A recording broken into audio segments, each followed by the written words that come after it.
Today, I want to speak to you about one of the key times of U.S. history, the American Civil War. This war, which was fought from 1861 to 1865, caused change for the nation in political, social, and as well as economic ways. Basically, it represented a conflict involving both the North and the South. Slavery, the rights of states, and also economic differences were key issues. As historian Eric Foner stated, the South's money mostly came from slavery, and the North, with factories, has continued its usage. Foner 211.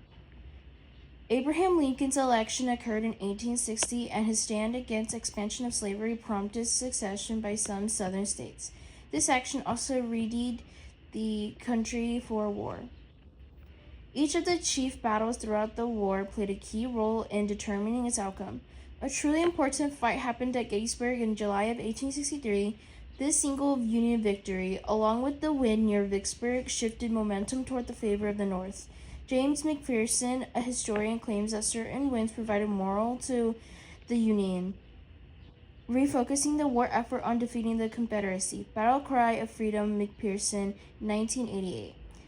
The Battle of Antietam around September 1862 also did play a key role. Even though the vote was mainly as a tie, it caused the order for the Emancipation Proclamation, which changed the aim of the war to be ending slavery.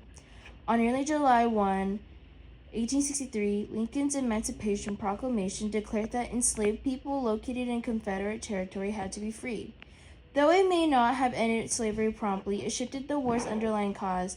Doris Kearns Goodwin says that it changed the Civil War, so it was not only a war to protect the Union, but instead a moral fight for slavery's conclusion. Goodwin, 2005. It also enabled many African Americans from that time to fight within the Union Army, which was absolutely important.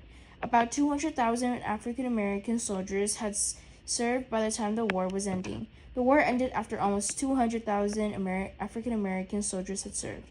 The war drew to its conclusion around April 1865 after General Robert E. Lee gave himself up to General Ulysses S. Grant near Appomattox Courthouse, thereby bringing about an end for the Confederacy. Nevertheless, the war's conclusion did not immediately resolve issues of racial inequality or fully restore the southern states into the Union.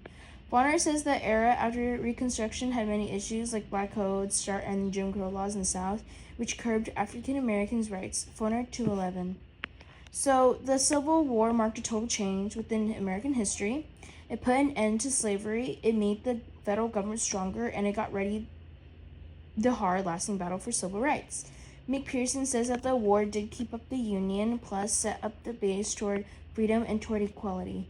Nevertheless, the true battle for equality was not done, and it continued on after the war's conclusion. Battle Cry of Freedom, McPherson, 1988. Thank you.